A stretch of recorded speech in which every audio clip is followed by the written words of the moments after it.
বিসমিল্লাহির রহমানির রহিম। আমরা মাত্র 24-48 দিয়ে একটা সিঁড়ি আবারও করলাম। আমি দুবাই প্রবাসী জাহিদ ভাইয়ের বিল্ডিংয়ে আমরা অনেক সময় আমাদের অনেক মিস্ত্রি এই রাইজারগুলো এক মাপে রাখতে পারে না, কিন্তু দেখেন এই রাইজারগুলো সবগুলো এক মাপ, চৌকি শুদ্ধ এক মাপে রেখেছি।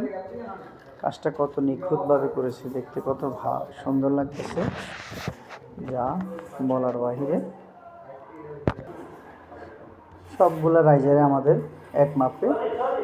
এই আমাদের ল্যান্ডিং ফ্লোর, মূল ফ্লোর, দোতলা এখান পর্যন্ত এক মাপ। আমাদের কাজটা কেমন হয়েছে দেখতে সবাই কমেন্ট বক্সে জানাবে। এবং কি আমরা নতুন করে আরেকটা পদ্ধতিতে স্কেলিং কাটার একটা প্রস্তুতি নিচ্ছি। আমাদের অনেক মিস্ত্রি ভাইরা এই কাজটা তারা কিভাবে করবে বুঝতে পারতেছে না।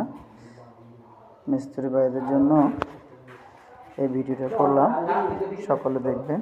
স্কেলিংগুলোর জন্য আগে আপনি এরকম একটা বোর্ড অথবা কার্টন দিয়ে ফর্মা করে নেবেন। দেখুন এভাবে একটা ফর্মা করে নেবেন, তারপর যায় আপনি মালগুলো কাটবেন, অনেক সুন্দর লাগবে।